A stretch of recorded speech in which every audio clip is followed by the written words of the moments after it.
Telugu Desam party ప్రధాన కార్యాలయంపై ఆనాడు అధికారంలో ఉన్న వైఎస్ కాంగ్రెస్ పార్టీ అధికార మదంతో దాడి చేయటం, ఆ కేసును సరిగా ఇన్వెస్టిగేట్ చేయకుండా, సరిగా ఎఫ్ఐఆర్ కూడా రిజిస్టర్ చేయకుండా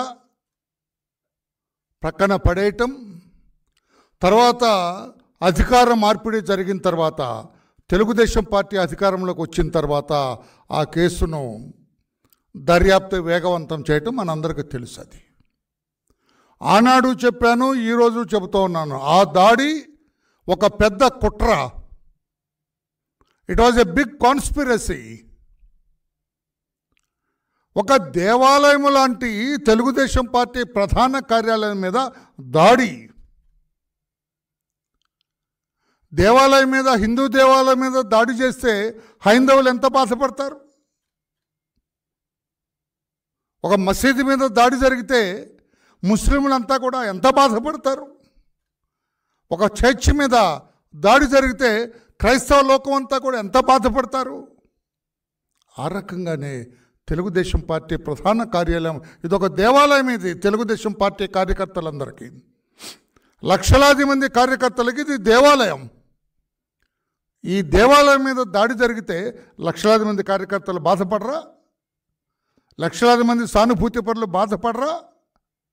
ఇటువంటి దేవాలయం మీద దాడి జరగటానికి ఆషామాషిగా జరిగింది కాదు. ఇదొక పెద్ద కుట్ర. కూర్చొని it is a pre planned attempt.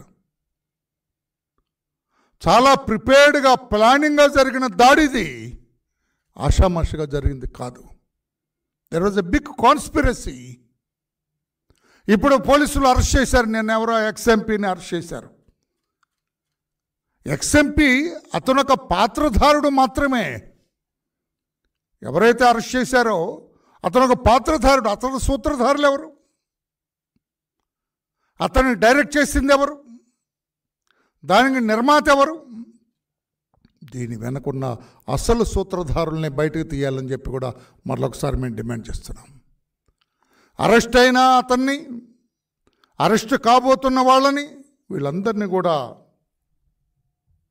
Police కస్టడీకి తీసుకోవాలా. అరెస్ట్ చేసి రిమాండ్కి పంపిన తర్వాత పోలీస్ కస్టడీకి తీసుకొని ఈ కుట్రలో భాగస్థులు ఎవరు, అసలు సూత్రధారులు ఎవరు,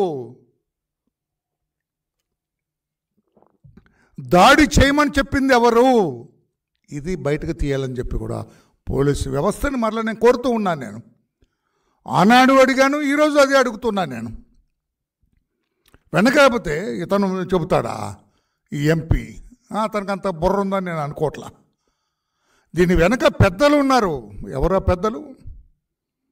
జగన్మోహన్ రెడ్డి గారు, ఆ పార్టీ అధ్యక్షుడికి తెలియకుండా దాడి జరుగుతుందండి పార్టీ ప్రధాన కార్యాలయం మీద. నువ్వు చెప్పు తమ్ముడు, నవ్వుతున్నాను. దాడి జరుగుతుందా? సజ్జల రామకృష్ణారెడ్డికి తెలియకుండా దాడి జరుగుతుందా? ఇది కాన్స్పిరసీ అంటున్నాను నేను.